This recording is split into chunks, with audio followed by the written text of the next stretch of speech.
kaibigan. Pero hindi kaya dahil sa pagkalitan ng education ay mas maagang magulat kabataan natin ngayon.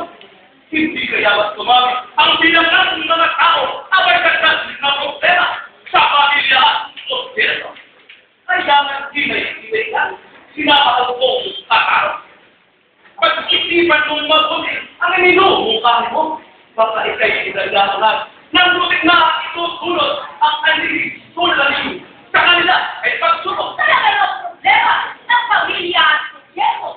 Ang pagdami at paglobo ng bilangan ng mga tao. Problema ito hindi lamang sa kalawang natin ito, kundi hanggang sa lumipat sa mga libo-libo. Pero ito'y natawag kong pagsalakay pagtuturo ng ating mga magulang at susihing mga guro. Sa kasilang pagsubaybay magtiwala kaibigan sa landasin ng kasubitan. Mag-aaral, pagagayan. Ngunit handa naman kaya ating mga mag-aaral sa isang sex education na isang maselang patay. Hindi kaya dahil sila'y naimulat ng maaga. Pag-aasaway, ang tanong pag-aasaway, mapaagay ay tunay. Gobyerno ba ay isanda na rin sa bagay na kailangan? Kung ito ay maituro ng mahusay na panaman, ang ganitong pangyayari, gusto mo ba? Akala mo, bakit mo pa hihintay mangyari ang mga ito? Mga sarili problema sa taluwag magkalala. Ayusin itong depensa iyo ay programa. Kung magkakaroon ka, ay sex education halos na sa pamilya. Kahit anong sabihin pa, itong mahal ko sa todo, hindi ako mapipilit pumalit sa gusto. Hindi ka rin ako bayad na nagpara na naituro ang pagkain ng ito.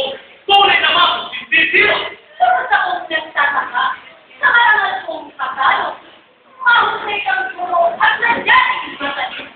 Ako hindi naniniwala at sana ang pagkakalo ay maglelang sabi ang gobyerno at ng tao. Kapag ito'y itinuro, ang resulta ay ituloy-gato.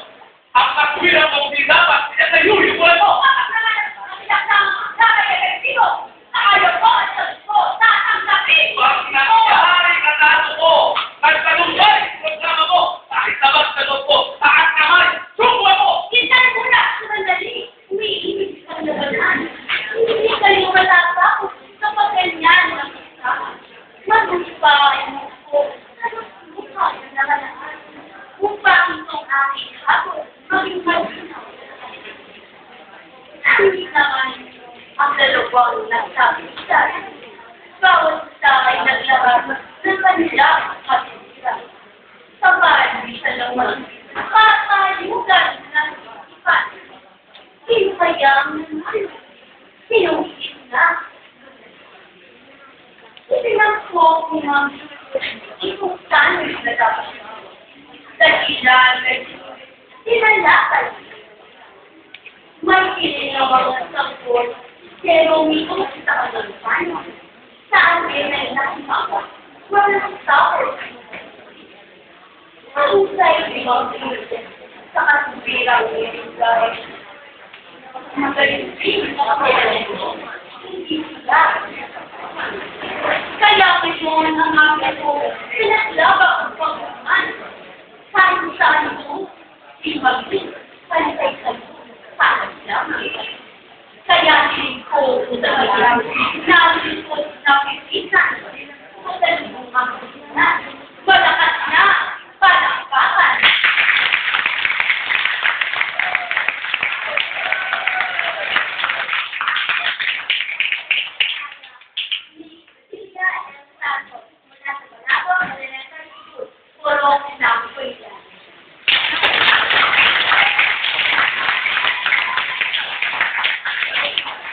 Uli po isang magandang hapon sa